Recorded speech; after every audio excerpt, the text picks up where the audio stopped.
네, 여러분 안녕하세요. 엑스버스 박민지입니다. 자, 여러분 저희가 계속 메타버스에 대해서 자꾸 알려드리잖아요. 그런데 도대체 메타버스가 뭐길래 이렇게 자꾸 이야기를 하는지 오늘 그 이유를 확실하게 알려드리겠습니다. 자, 오늘은 아주 특별한 분과 함께 할 텐데요. 정말 이분을 만날 수가 있을까 정말 꿈에 그리던 분인데 벌써 웃으시네요. 자, 메타버스 책의 저자이신 강원대학교 김상균 교수님. 아유, 반갑습니다. 오셨습니다. 아유, 반갑습니다. 네, 이렇게 환대를 받다니 감사합니다. 교수님 반갑습니다. 저도 반갑습니다. 텐션이 어마어마하시군요. 그래도 우리 아, 예, 프로그램으로 예, 짠. 예. 안녕하세요. 인지과학자 김상균입니다. 반갑습니다. 예. 반갑습니다. 저에게는 아주 어마어마한, 제가 완전 팬이거든요, 정말. 아, 예. 아유. 이렇게 만나게 되다니 영광입니다. 네. 제가 좀 전후 많이 다르죠? 네. 조금 전에 그분이 아닌 것 같아요. 먼저 이 메타버스라는 책을 집필하시게 된 동기가 어떻게 되실지. 저는 거의 15년, 20년 동안 연구했던 게 사람 간의 상호작용을 연구했어요. 사람이 서로 소통하고 어떻게 서로 의견이나 감정을 전달하는지. 그것도 이제 오프라인 공간도 있지만 온라인 공간에서 어떻게 우리의 감정과 의견이 전달되는지 연구했는데, 그걸 하다 보니까 어느 순간 그냥 인터넷이나 스마트폰 말고 설명할 수 없는 무언가가 있는 것 같더라고요. 한 덩어리가. 근데 덩어리가 뭔가 찾다 보니까 제가 발견한 건 아니고 원래 있던 개념인데, 작년에 코로나 터지면서 많은 전문가들이 우리 이제 인터넷하고 스마트폰의 도구고 이걸 통해서 메타버스에서 이야기하고 있는 것 같아요. 우리가 이런 이야기 하다 보니까 저도 거기 꽂혔죠. 아, 그게 맞는 것 같다. 우리가 알게 모르게 메타버스에서 살게 됐구나. 그럼 살게 된 이 공간 자체가 어떤 변화를 갖고 올지에 대해서 한번 정리를 해보자라고 가볍게 쓴 책이에요. 사실은 생각보다 너무 많은 분들이 무겁게 봐주시는데 가볍게 쓴 책입니다. 네. 가볍게 쓰셨다고 하기에는 네. 너무 디테일하게 나와 있다고 생각이 들거든요. 예. 네. 이 책 한 권이면은 메타버스를 완벽하게 이해할 수 있다. 네. 라고 생각을 하는데 맞나요? 이 책을 쓰면 제가 메타버스를 완벽하게 이해하지 못하고 있기 때문에 그건 아닐 것 같고요. 메타버스는 현재로도 계속 진화되고 바뀌고 있기 때문에 사실 그러니까 지금 버전으로 우리는 이해할 수 있는 것 같아요. 근데 미래가 어떻게 될지는 결정된 게 아니라 제가 만드는 것도 아니고 함께 만들어가고 있는 공간이어서 함께 만들려고 하면 모두가 함께 이해해야 되잖아요. 이해가 똑같진 않더라도. 그래서 저는 함께 이해하면서 만들어가기 위한 그냥 가장 입문적인 책을 썼다라고 볼 수 있습니다. 딱 그 부분이 기억에 남는 게 우린 이미 메타버스 속에 살고 있다라고 예. 하셨어요. 맞아요. 일단 뭐 거스를 수 없는 사회적 현상이다라고 이제는 말할 수 있을 것 같아요. 네. 그리고 뭐 기성세대들은 조금 어렵게 느껴질 수 있겠지만 요즘 뭐 MZ세대 그리고 네. 뭐 10대들 이런 친구들한테는 그들만의 방식으로 인터넷 속에서 새로운 세상, 그들만의 세상을 만들어가고 있는데 네. 저희가 MZ세대를 위해서 좀 많은 노력을 하고 있거든요. 교수님께서는 이 MZ세대들은 어떤 특성을 가지고 있다 생각하시나요? 하나의 키워드로 보면 프렌드가 가장 상징적인 단어인 것 같아요. 그러니까 후하고 프렌드가 합쳐진 거잖아요. 그러니까 제가 뭐 제페토를 들어가거나 클럽하우스 들어가면 반말 모드, 반모, 두부반모가 아니라 반말 모드. 제가 이게 아재 개그를 하고 싶어서 하는 게 아니라 제가 반모라고 하면 자꾸 경영자들은 교수님 그 두부반모인가요? 정말 진지하게 물어봐요, 저한테. 저도 처음에 그렇게 경영자의 자질이 있으십니다. 네. 열심히 좋은 쪽으로 해석하면 그렇고요. 이제 반말 모드인데 그들이 왜 반말을 쓸까? 그러니까 기성세대 보면 싸가지가 없다, 되게 예의가 없다, 그게 아니라 그냥 친구니까. 근데 그 친구니까가 나이나 뭐 국적이나 신분을 떠나서 직업을 떠나서 누구하고도 우리는 어울릴 수 있다라는 약간 그들만의 포용성이거든요. 난 다 받아줄 거야. 근데 받아주려고 하면 너도 내가 갖고 있는 다양성을 인정해주면 좋겠어. 그러니까 포용성하고 다양성은 어떻게 보면 한 축에 이렇게 묶여 있는 건데, 포용성과 다양성의 단어 자체가 조금 어려우니까 저는 이걸 그냥 후렌드 문화인 것 같아요. 후렌드에서 다양성하고 포용성이 나왔죠. 이거는 뭐 정부나 학자들이 좋아하는 좀 더 어려운 표현을 쓰게 되면 디지털 네이티브 세대다. 근데 디지털 네이티브는 너무 어렵고 저는 그냥 후렌드의 문화가 그들의 하나의 핵심 문화인 것 같아요. 반모, 프렌드. 네, 반모랑 후렌드. 예. 그러면 뭐 20대 미만의 친구들은 뭐 로블록스나 뭐 포트나이트, 제페토. 제페토 뭐 이런 곳에서 뭐 게임으로 쉽게 네. 메타버스를 접하고 있잖아요. 네. 근데 저도 이제 20대 축에 끼고 싶어서 로블록스를 한번 플레이를 하다가 게임이 너무 어려운 거예요. 그래서 못하겠다 싶었는데 그렇다면은 그 20대 이하의 그 어린 친구들 말고 네. 그 이상의 성인들에게는 메타버스를 어떤 방식으로 이렇게 좀 서비스를 제공하면 좋을지. 이미 사실 많이 들어와 있는 서비스가 뭐 소셜미디어 어떤 거 쓰세요? 저는 뭐 인별그램, 네. 뭐 페이스북, 예. 유튜브 이렇게. 다양하게 쓰시는구나. 저는 이제 페이스북이 제 연령대에 가장 많거든요. 인스타는 저보다 이제 연령대가 좋고 저보다 윗세대가 쓰는 게 카카오 스토리고 나눠져 있잖아요. 사실 그러니까 소셜 미디어를 쓰고 있는 게 이 메타버스 살아가는 양식이에요. 근데 메타버스를 제가 보통 한 문장으로 정의하면 아바타로 살아가는 디지털 지구라고 정의를 하거든요. 근데 각자의 아바타가 있죠. 전 제 페이스북에서 요즘에 제 아바타는 제 책이에요. 책이 가장 저희 중심 삶이 있기 때문에. 근데 예를 들어 저희 학교에 뭐 처장님이나 임원진을 보게 되면 카카오를 보게 되면 들판 사진이나 꽃 사진이 많이 있거든요. 그렇죠. 그분이 꽃처럼 생긴 건 아니지만 그분을 상징하는 아바타는 꽃이나 들이잖아요. 네. 그것도 아바타인 거예요. 그러니까 우리는 이미 사실은 소셜 미디어를 쓰는 순간 자기만의 왜 우리 학교의 뭐 교장 선생님이 우리 회사 사장님이 왜 꽃 사진을 올렸을까? 그분은 나는 이해 못하지만 개인이 갖고 있는 개인적 자아 중에 꽃이 뭐가 있는 거거든요. 그걸 끌어다가 아바타를 상징하는 걸 놓고서 그 안에 사람하고 소통하고 살아가는 거거든요. 그러니까 그것도 있고 또 좀 더 이제 그냥 개인적으로 보게 되면 뭐 오늘도 제가 여기 올 때 카카오 내비 이렇게 써가지고 왔는데 그거 거울 세계 메타버스 쓰고 있는 거고 또는 만약 음식 주문해서 먹을 때도 거울 세계 메타버스 쓰고 있는 거고. 근데 그럼 이제 거기서 이 질문을 보통 많이 하세요. 원래 있던 거를 왜 굳이 메타버스는 어려운 단어 썼냐? 이거 별거 아니네 생각하시는 분들 많이 있으세요. 근데 저는 그렇게 보면 안 될 것 같은 게 내가 하고 있는 게 어떤 앱인지 어떤 활동인지를 그냥 이 앱으로 밥을 시켜 먹을 수 있어 이거랑 이게 인류학적으로나 문화적으로나 경제적으로 어떤 의미가 있는 활동인지 아는 것과는 굉장히 다른 거거든요. 왜냐하면 이걸 이해해야지 더 추가적인 가치를 개인적으로나 사업적으로 만들어낼 수가 있거든요. 그러니까 거울 세계를 모르시는 분은 배달의 민족을 쓰는 것만 하지 배달의 민족을 모방을 해서 더 좋은 걸 만드는 건 사실 못 하시는 거죠. 네, 그런 의미. 네. 네 가지의 세계가 있다고 하셨는데 그 중에 네. 하나가 거울 세계잖아요. 네. 책 표지에 당신은 메타버스에 살고 있는가? 네. 라고 하셨는데 증강현실, 라이프로깅 세계, 거울 세계, 가상 세계 이 네 가지 세계가 있다 하셨습니다. 네. 저는 SNS에 하루하루를 기록을 하기 때문에 네. 저는 라이프로깅 세계에 살고 있는 것 같다라는 맞습니다. 생각이 드는데 그렇다면 네. 우리 교수님은 예. 어느 세계에 살고 계시다고 생각하시나요? 저 요즘에 삶이 이제 3분의 1씩 쪼개진 것 같은데 3분의 1은 당연히 현실 세계에 살고 있고 나머지 3분의 1은 거울 세계. 거울 세계에서 굉장히 많이 살고 있고 왜냐면 거울 세계가 제가 요즘에 학교 수업도 그렇고 기업 강연도 그렇고 거의 다 온라인 기반으로 하고 있거든요. 그러니까 어떤 분들은 제가 스트리머 같다고 그러세요. 점점 스트리머처럼 진화하고 있어요, 제가. 근데 스트리머랑 좀 다른 거는 상호작용을 해서 엄청 많이 하거든요. 그런 것도 있고 이제 라이프로깅 세계랑 나머지가 가상 세계 일부 들어가 있는 게 또 3분의 1 정도 차지하고 있고 증강현실 말고는 거의 다 쓰고 있는 것 같아요. 역시 교수님 네. 거의 네 개의 세계에 살고 계시네요. 현실 세계까지. 현실 세계 포함하면 그렇죠. 현실 세계는 뭐 제가 죽기 전에는 계속 밟으시고 있어야 되죠. 알겠습니다. 그리고 메타버스와 함께 가장 많이 언급이 되는 것 중에 하나가 NFT, 네. 즉 블록체인이라고 할 수 맞아요. 있는데 예. 이 메타버스와 블록체인 뭐 이런 NFT가 어떤 연관이 있을까요? 사실 블록체인이 예전까지는 뭐 미국 연방의장이 얘기했다 누가 얘기했다 그리고 금융계통에 있는 분들은 허상이라고 많이 이야기했잖아요. 블록체인은 거품이다. 근데 저도 사실 그 의견을 어느 정도 수용하는 이유는 뭐냐면 블록체인 하면 연관 검색어가 얼마 전까지만 해도 투자 대상이었어요. 투자, 가치, 뭐 존버한다. 이게 블록체인이 돈이잖아요. 존버한다. 전문 용어 아닌가요? 존버 맞습니다. 그쪽 업계 쓴 전문 용어잖아요. 전문 용어입니다 이거. 맞아요. 네. 그런데 이게 블록체인이 이제 코인화 화폐가 됐다라고 하면 화폐를 그러니까 통장에 넣어놓는 거는 쓰려고 넣어놓는 건데 여태까지 블록체인 그 분야에서 관심 있는 사람들은 보관하려고 놔뒀던 거예요. 돈인데 안 쓰고.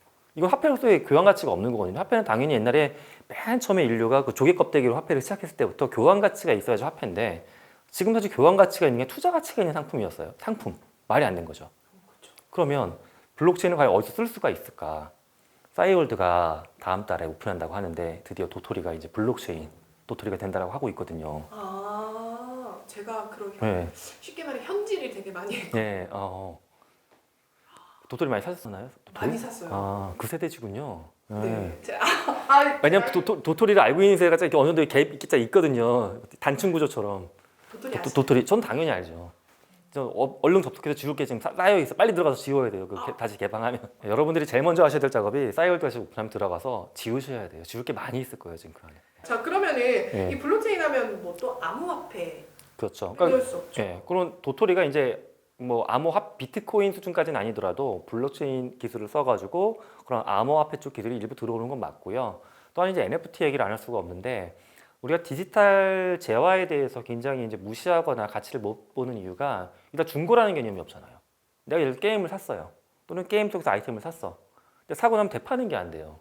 왜냐면 얘는 중고라는 개념이 없는 상품이기 때문에. 현실 공간에서는 사실 물질계에 있는 물건들은 중고화가 된다는 게 가치가 내려간다는 감가상각이 된다고 볼 수가 있지만 오히려 감가상각이 되기 때문에 미술품 같은 경우에 더 의미가 있잖아요. 근데 디지털 재화는 복제가 무한이 되고 감가가 없다는 것과 사실은 거래 가치 측면에서 떨어지는 면이 있는 거예요. 유니크니스가 없는 거기 때문에. 인류가 경제를 발전시키는 원동력은 모든 재화가 갖고 있는 희소성이거든요. 다 부족하다. 근데 디지털 재화는 부족한 게 없었던 거예요. 부족하게 일부러 만들 수 있는 게 바로 NFT 기술인 거죠. 옷이 있는데 네가 지금 싸이월드에서 입고 있는 이 자켓은 옆에 사람 거랑 똑같겠지만 이건 유니크하게 네 거야. 이걸 혹시 네가 저기다 벗어놔도 이렇게 택 열어보면 김상균이라고 써 있어. 그 중고로도 팔 수가 있고 누가 중고로 팔 때 오히려 김상균 교수가 역사적인 강의했던 1000만 명이 웅집해서 들었던 강의 꿈만 꿔줬다 그런 거 같다. 자켓이 있다 쳐요. 그럼 제가 도토리를 10,000원 주고 샀던 건데 그런 또 꿈을 갖고 있는 스타트업 전문가한테 100만 원에 사주세요. 기부할게요. 이렇게 이벤트를 할 수 있는 거예요. 그게 될 수 있는 게 NFT 방식인 거거든요. 그래서 NFT하고 블록체인은 메타버스에서 경제를 돌릴 수 있는 하나의 피와 같은 존재다라고 볼 수 있습니다. 교수님 한번 사용해 보실 의향 있으신가요? 사용을 해보고 싶은데 제가 과연 어떤 유니크한 클립을 만들 수 있을지에 대해서 솔직히 좀 그렇죠. 제가 뭐 그렇게까지 대중적인 사람은 아니어서. 예. 자, 앞으로 저희 엑스버스에서도 이제 그 메타버스 속의 세계를 이제 이용자분들한테 더 다양하게 보여드리고 싶어요. 뭐 예를 들면은 뭐 만유 인력의 법칙을 뉴턴이랑 같이 뭐 얘기를 하면서 네네. 배워본다. 네. 아니면 뭐 안중근 의사와 함께 독립운동에 대한 이야기를 나눠본다. 네네. 뭐 이런 식으로 또 뭐 키우고 싶은 반려견 네. 있었는데 뭐 못 키우는 사람들 아. 그러면 이 엑스버스에서 제공하는 이 플랫폼에서 이 메타버스 세계 속에서 직접 경험을 해볼 수 있는 그런 서비스를 저희가 만들려고 하는데 어떻게 생각하시나요, 교수님? 재밌는 접근이죠. 일단 뭐 몇 가지 예만 말씀드리면 처음에 그 역사적인 인물하고 만난다라는 거는 디지털 헤리티지라고 해서 연구도 많이 하고 있고 또 쓰임새가 굉장히 넓은 분야예요.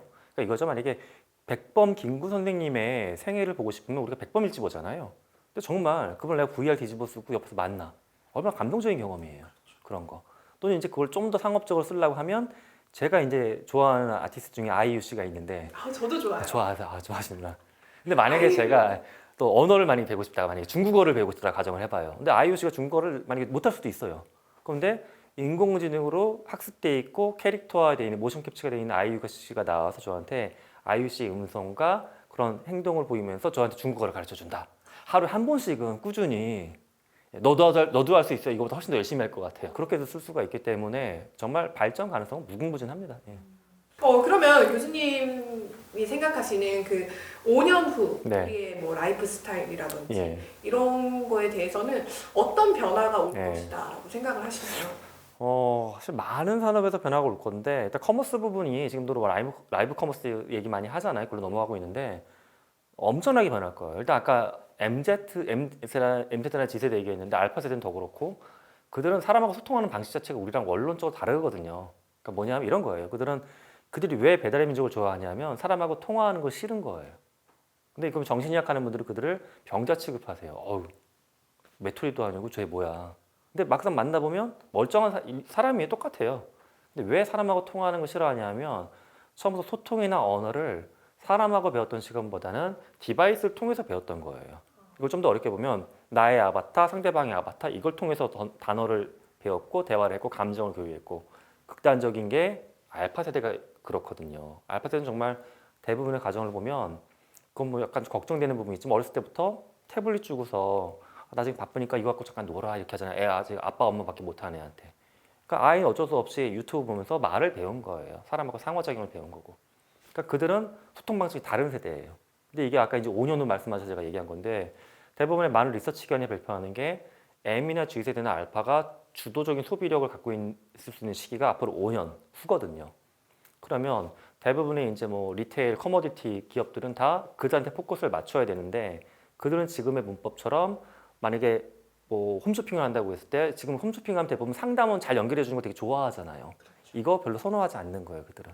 버튼식도 별로고 그들이 좋아하는 메타버스 소통 방식으로 구매할 수 있는 홈쇼핑 채널, 라이브 커머스 이런 쪽으로 트래픽이 다 몰릴 거고요. 오프라인 공간이 유지가 될 거냐? 요즘에 보면 많은 기업들이 리테일 샵들을 많이 없애고 있거든요. 옛날에는 그냥 최대한 많이 깔아놔가지고 우리가 1등이다라는 걸 보여주고 싶어 했는데 이걸로 1등을 요즘에 안 따지잖아요. 이걸로 1등 따지기 시작해서 무신사가 왜 그렇게 그런 젊은 층들 패션을 장악을 하고 있겠어요? 그거 이미 필요 없는 거거든요.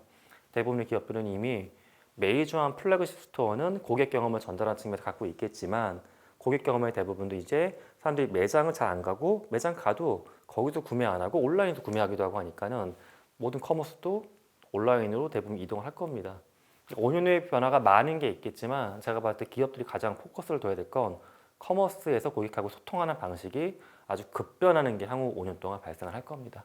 자, 그러면은 그 페이스북에서 얼마 네. 전에 그 얘기한 것처럼 AI 글라스. 네. 네, 이거 이 아리아. 얘기는 솔직히 예, 빼놓을 수가 없는데 그 영화 킹스맨에서 네. 이렇게 안경을 딱 꼈는데 네. 사람들이 빈좌석이었는데 쫙 앉아서 네. 회의를 하는 장면이 있었어요. 예, 예. 이게 진짜 현실 가능성이 네. 있어지겠죠? 아, 그렇죠. 이미 그 공간을 그 정도 지각을 해가지고 프로세싱을 위치에 맞게끔 뿌려주는 거는 뭐 가장 그러니까 제너럴하게 아주 잘하고 있는 그 기업은 애플이긴 해요.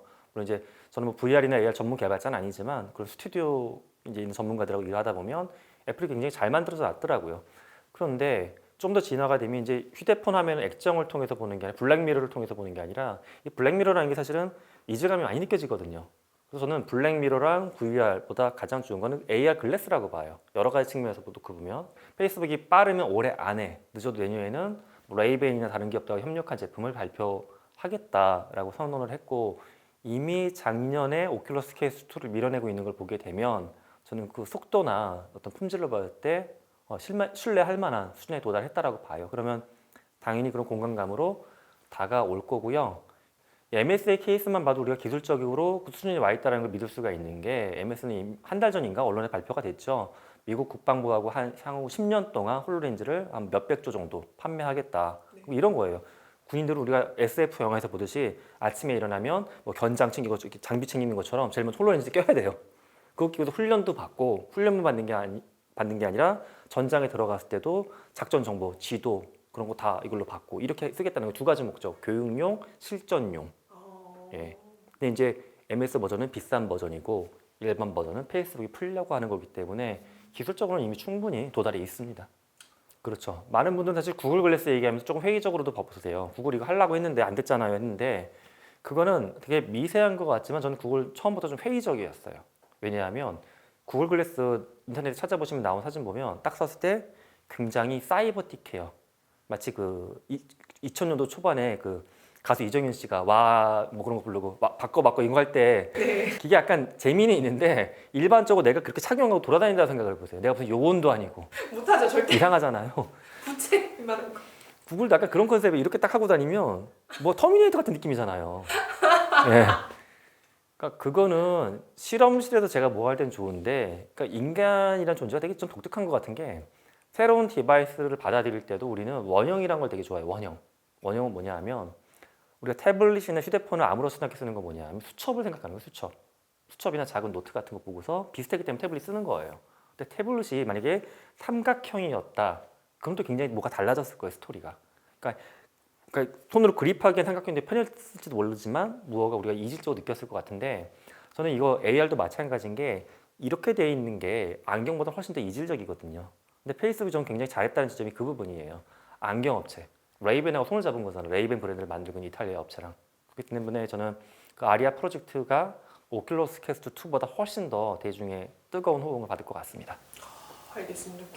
교수님이 이렇게 말씀해 주시니까 더 기대가 되는 것 같아요. 그렇다고 저는 페이스북에 주식을 산 적은 없습니다. 안 갖고 있습니다.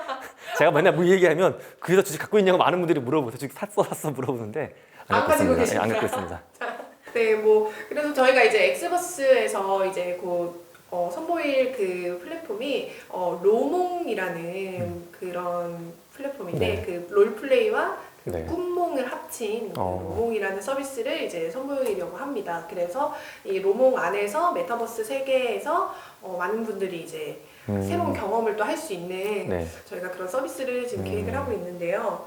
저희가 정말 열심히 노력을 하고 있는데 네. 그래도 우리 교수님께서 예. 한 가지 조언을 해주신다면 네. 네. 어려운 질문인데요. 이게 제일 궁금했어요. 네. 근데 그런 것 같아요. 그러니까 그 서비스를 통해서 사람들한테 결국 전달해주는 경험이거든요. 그러면 이제 우리 플랫폼의 타겟 고객을 먼저 또 당연히 제품이니까 생각하셨을 텐데 그러면 이 고객들이 현재 가장 갈망하고 있는 경험이 무엇인지를 보셔야 돼요. 뭐 크게 보면 인간은 4가지 경험을 많이 갈망하고 있긴 하거든요. 새로운 걸 탐험하고 싶어하는 거, 그 다음에 많은 사람들과 소통하고 싶어하는 거, 그 다음에 더 많은 성취를 이루고자 하는 거. 하나는 약간 좋은 갈망은 아니지만 누군가를 좀 억누르거나 괴롭히고 싶어하는 갈망도 있긴 해요. 인간한테 적은 인구 통계학적으로 한 1% 정도. 그들이 이제 사이코 쪽으로 빠지는 거긴 한데 그럼 4가지 갈망 중에 우리 고객들은 과연 어떤 갈망이 클까? 뭐 이런 거죠. 인구 통계학적으로 보게 되면 나이가 이제 제또래면서 뭐 경영진, 그러니까 임원에 해당하는 분들은 성취에 대한 욕구가 아직까지 굉장히 뜨겁게 있어요. 좀 더 올라가고 싶거든요. 피라미드 정점에. 만약 그 집단이면 성취에 대한 거를 풀어줄 수 있으면 좋고요. 근데 굉장히 학생들, 청소년들이 많이 또 억압되어 있는 갈망 중에 뭐가 있냐면 청소년들은 탐험. 부모님 되게 이해를 못해요. 학교에서 그렇게 많은 지식을 탐험하고 있는데 근데 그건 지식에 대한 탐험이 아니라 지식에 대한 세뇌거든요. 브레인워싱. 뇌를 씻어서 싫어하는 수학 계속 때려넣고 있고 싫어하는 영어 때려넣고 있고 그건 탐험은 아니에요. 그러니까 내가 원하는 지식이나 사람이나 공간을 만나게 되면 탐험한다 느끼는데 원해서 학교에 앉아있는 게 아니잖아요.